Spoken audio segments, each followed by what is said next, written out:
Do you want to have to rely on other people always doing what you want them to and the situation always working out perfectly in order for you to be happy? I don't. Like, I would never fucking be happy because that's not how life works.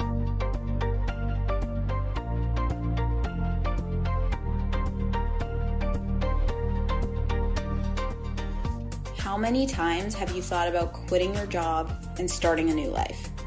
Hey, I'm Lindsay, the girl who actually did that. And now I'm on a mission to change the 9-to-5 narrative that dreading Monday and working for the weekend is normal and acceptable. My goal is to help you see your potential beyond your credentials, gain clarity on what it means to live life on your own terms, and build the confidence to go after your dream career. I'm here to prove to you that it's possible for you to do work you love, make a positive impact on the world, make even more money than you're making right now, and live a deeply fulfilling life. So let's dive in.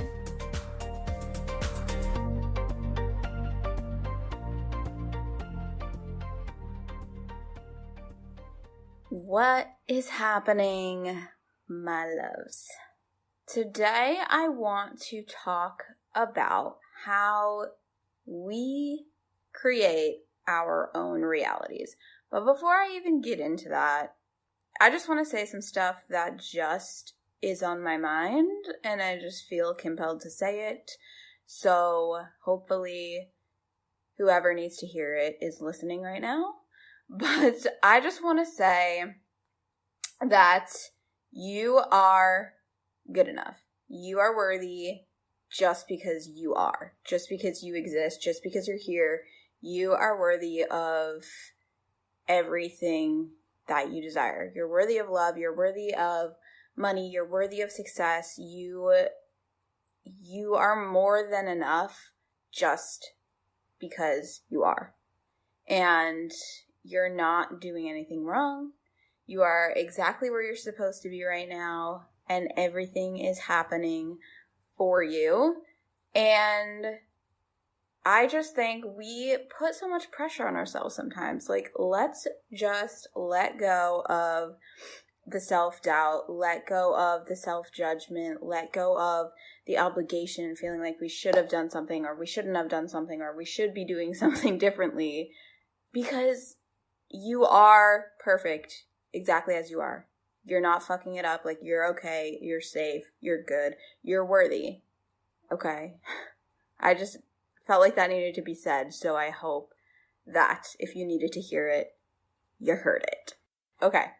We're going to dive into this, and this is what I like to call the key to life, because that's truly what it is. And it is a framework that explains how our brains work, how our emotions work, and how we literally create our own realities.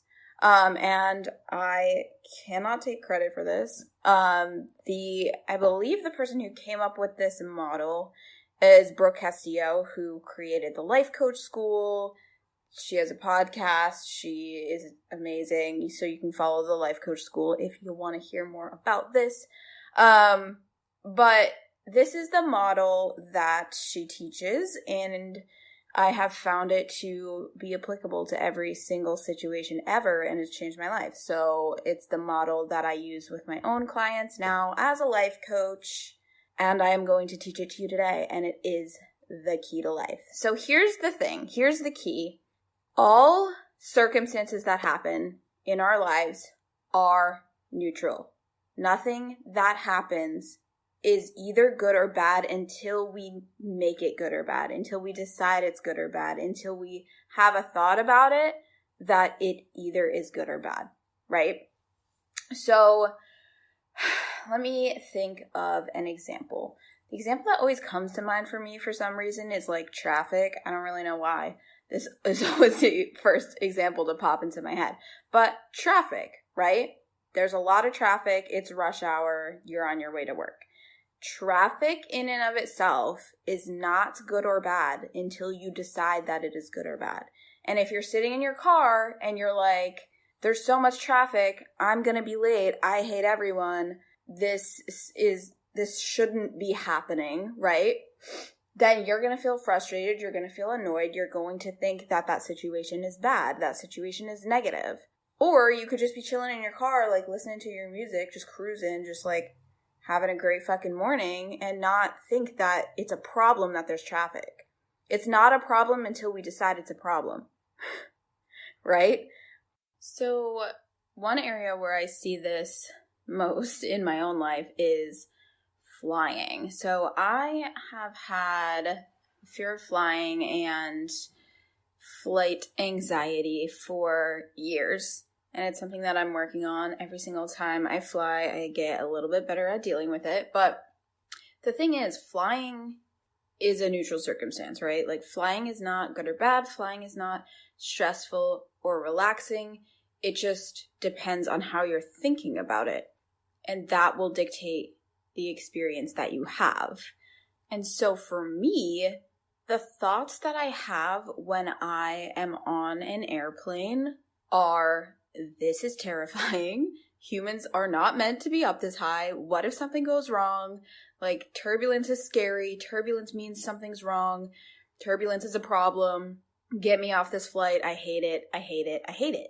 But I know plenty of people who love flying, and they tell me that, like, they find it relaxing and they find turbulence soothing. And I'm like, I cannot fucking imagine finding it soothing. Like, my goal is to one day be able to fall asleep on a flight, because at this point, I get too anxious on flights to ever be able to sleep without some hardcore drugs. But the thing is, me and the person sitting right next to me on the same exact flight could have two very different experiences of that flight. And it all just has to do with what is going on in our heads. And so for someone who finds flying relaxing and their thoughts are, this is relaxing, turbulence is soothing, can't wait to get to my destination, I love flying, I get to chill, I get to relax, I get to sleep, like whatever it is, they're just excited, they're just chilling, they're going to have a very relaxed, calm, great experience on that flight probably. Whereas I am going to be freaking out, and I'm going to be scared, and I'm going to be nervous, and I'm going to be super anxious, and I'm going to get off that flight and be like, holy shit, that was terrifying, I hated it. But somebody else could have a completely different experience. So it is not the circumstance. It's never the circumstance. It's always your thoughts about it that create your feelings and therefore create your experience. So the circumstance, the neutral circumstance, I like to think of it as like at the top of this list. So under the circumstance is your thoughts about it. So there's a neutral circumstance that happens, and then you have a thought. You have multiple thoughts about that circumstance. And your thoughts are going to determine how you feel about it, right? So that's what we just went through. But the point is, your experience and the way you experience the situation is literally determined by your thoughts. It's not determined by the situation itself, because the situation just is what it is. It's always neutral. And so the reason why this is great news is because that means that we are in control of our experience. We're literally in control of how we feel, and we're in control of whether we have a good experience or a bad experience. We're in control of whether we have a good day or a bad day. We're in control of whether we have an amazing life or a shitty life. We are in control of that. And we don't always get to choose what happens to us. We don't always get to choose the immediate thoughts that run through our mind. But when we can learn to observe our thoughts, instead of just immediately accepting the initial thoughts, the default thoughts that run through our brains of traffic is bad, traffic is a problem, traffic sucks, I'm going to be late to work. Once you can observe those thoughts that are making you feel frustrated, making you feel annoyed, making you feel whatever your emotion is, then we can change those thoughts, and therefore we can change our feelings, and therefore we can change our experience. We literally get to choose. We get to choose. You have the power to choose how you feel. And it just takes learning this model, learning this concept, and learning that you have control over your thoughts, and that your thoughts are what create your feelings, not the circumstance, which can be a really hard idea to wrap your brain around, because there are so many circumstances that happen that we just have a gut reaction to, and we think, oh, that happens and it's bad, that happens and it's negative, right? but it does not have to be, because nothing is a problem until we decide it's a problem, until we make it a problem. Here's the thing. Here's what I've realized. Here's what I know to be true. Stress, any form of stress, is always a result of us resisting the circumstance, us resisting reality, us thinking it should be different, thinking that it's a problem, thinking that whatever's happening is bad the way that it is, instead of accepting the way that it is and saying, okay, this is happening and it's fine. It's okay. It's not a problem, right? That is where all stress comes from.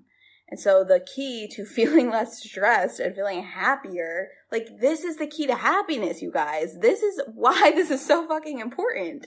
This is why life coaching is always the answer. It's always the solution to any problem, because the thing is only a problem because we're thinking it's a problem. Like, this is the key to life. I cannot stress this enough. This is why I'm so fucking passionate about what I do.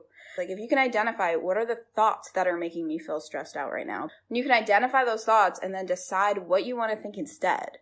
Like, how do you want to feel when you're sitting in traffic? Do you want to feel stressed out, or do you want to just not give a fuck because you can't change the situation anyways? So wouldn't you rather feel calm? Wouldn't you rather feel happy? Wouldn't you rather be like, cool, maybe this is an extra 10 minutes that I'm not sitting at my job that I hate, or like, cool, it gives me some time to listen to this podcast, or to listen to this music that I love, or to drink my coffee and eat my breakfast, whatever you do in the car. I don't know. I don't commute to work, so I don't know why this is the example I thought of. But when you can change your thoughts, then you can change your feelings, and you can change your experience. You can literally change your life. Like, this is how this shit works. It's so powerful. And a really great example of this is stress. And one of my clients, this is what we're working on. We're working on stress. And we were working on particularly her stress at work, right? So for all of you who are in busy season right now, I feel you. And you may not believe me when I tell you that busy season doesn't have to be stressful, but it does not. It doesn't have to be stressful. It's all the way that you are thinking about it. So the circumstance of busy season, the circumstance of you have a lot of tax returns due by April 15th, or you have to finish an audit by a certain date, whatever it is not objectively good or bad. It is what it is, right? And one person might love busy season. They might love being, quote, busy. They might be like, thank God I'm not sitting here with nothing to do. I love what I'm doing. I could do this shit all day. Busy season means that business is booming, like things are good. And that could be their experience.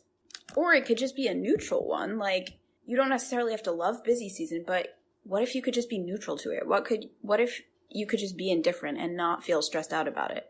Right? So let's think about a circumstance where, let's say like you just got 10 funds in and you have to finish these returns by the deadline. If your thoughts are, oh my God, we're never going to get this done on time. We're going to be here all night. We're going to stay late. We're going to have to stay late all week.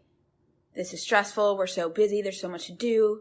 And you're just like frantic and stressed out. Then you're going to feel frantic and stressed out. And then your feelings create your actions, right? So the action that you're probably going to take is that you're going to be doing your work frantically because you think you have to try to get everything done as soon as possible. And, oh my God, there's so much to do. And you're going to be rushing.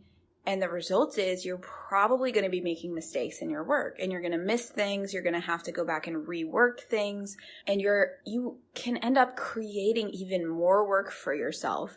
And then it just becomes a cycle, right? You just become even more stressed out because now you have even more shit to do. And so what if we could change those thoughts? It's not only a matter of changing that experience from something stressful to something neutral or something positive, but you actually end up changing the results that you get, right? So if you are instead thinking everything's going to get done, like this isn't life or death, everything's fine, it's just busy season, it'll all get done, nothing is wrong, nothing is a problem, then you're going to feel more calm. You're going to feel more relaxed. You're not going to feel so stressed out. And the result of that is you're not going to be doing your work frantically, and you're probably going to be much more productive and make less mistakes and get your work done sooner. And guess what the result of that is? Maybe you don't have to stay at work as late. Maybe you can actually go home early today. Maybe you'll get everything done a few days before the deadline, and then you won't even have that much to do come April 15th. And your experience of busy season is going to be so much less stressful. So much less stressful. I mean, for example, I was never stressed out during busy season. You know why? Because my thoughts were, none of this matters. I don't give a shit about taxes. I don't even really care whether or not this gets done by the deadline. Like, I really just didn't give a shit. And so I was not stressed out. I'm not saying that that should be your thought process. I mean, if you genuinely like accounting and you enjoy what you're doing, you're probably not listening to this podcast, but like you can enjoy your work and care about it without being stressed out just because you have a deadline coming up and you have a lot to do before then, right? But the key is always the thoughts, and we get to choose those. We get to control them once we have mastered observing our own thoughts and identifying those thoughts that come up, because we can't always, like, our thoughts are pretty default throughout the day. So like we can't always identify the thoughts that are going on in our brain. But when you're feeling a certain way, you can like take a step back and be like, okay, why am I feeling this way? And like I said, all stress is a result of us resisting reality, resisting the circumstance as it is and accepting it as it is. So whatever situation you're in gets to be okay if you decide that it's okay and that it's not a problem. But the good news is we get to choose our thoughts, and therefore we get to decide to think and feel differently. Like once you get this, your life will change always, forever.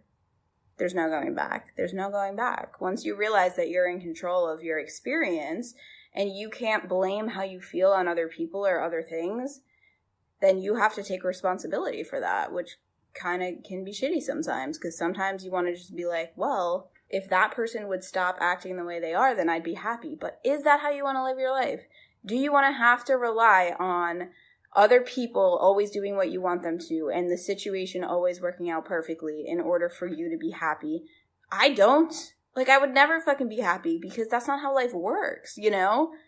But you can literally control how much happiness and fulfillment and joy you experience once you learn this. And that's not to say that you should never feel bad and that negative emotion is bad, because it is not, and it needs to be processed as well. But I don't know about you, but I don't want to live my life and let my happiness depend on other people and the situations that are placed on me, because I don't have control over that, right? But this is the essence of life coaching. This is the key to life. This is the formula for how our brains work and how we create our own realities. I'm excited to share it with you guys. And it's really a framework that you can start implementing into your life and just at the very least, start observing your own thoughts and realizing how they are making you feel. But just because a thought is in your head doesn't mean it's the truth, and it doesn't mean you have to believe it. Like, you always get to decide which thoughts stick and which thoughts you want to believe. And I suggest choosing the ones that serve you and not the ones that make you feel stressed out and sad and frustrated and annoyed. So if this blew your mind, if you were like, holy shit, I've never thought about it this way, this changes everything, I want to know more, I want to go deeper, I want to know how to apply this to my own life. I mean, I have had so many people, once they learned this concept, tell me like, holy shit, I've been going to therapy for years. Like, I have been diagnosed with an anxiety disorder, and this is the best advice I've ever gotten. Like, this is what actually changed everything for me. I'm telling you, life coaching is the answer. Life coaching is the answer always. I believe that with all of my heart and soul. And I'm not saying that therapy is bad and therapy won't help you. And therapy, I mean, I go to therapy myself. Like, go to therapy. But if you have been going to therapy, if you feel like you've been trying so many things and you still experience a lot of stress and anxiety in your life, coaching might be the answer for you, sis. Coaching is the answer for you. It always is. So if you want to learn how to apply these concepts to your own life so that you can feel less stressed, so you can be more productive, so you can get more shit done, not just at work, but start doing more of the things that you want to be doing. I mean, imagine the impact that not feeling stressed out at work would have on your life. Because I know for me, if I had a stressful day at work, which the day wasn't stressful. It's always just my thoughts about it. But if I felt stressed out all day at work, I would come home and just still be in that stress, right? Like I couldn't just come home and relax, just come home and like be productive on the personal things that I wanted to get done. I would come home and like vent to my friends and my family about how stressed out I was. And I would still be living in the stress of the day for like the rest of my night. So if you would like to experience less stress in your life, I'm going to leave a link in the show notes where you can book a free de-stress coaching session. This is a free hour-long coaching session to help you apply these concepts to your own life, to the specific situations that create stress in your life, so that you can cut that shit out, so that you can experience more happiness, more calmness, more relaxation, less stress, be more productive. It's going to change your life. So if you want to see if coaching is the answer for you, click the link in the show notes and book your free session, sis. I got you. As always, I appreciate you for listening. So happy you tuned in today. I hope that this helped you see things differently and just made a positive impact on your day, on your mindset. Hope you have an amazing week. If you loved this episode, please take a screenshot and post it on your Instagram story and tag me at Lindsay M. Hansen. I would love to know you're listening, love to know your thoughts, and I will talk to you next week.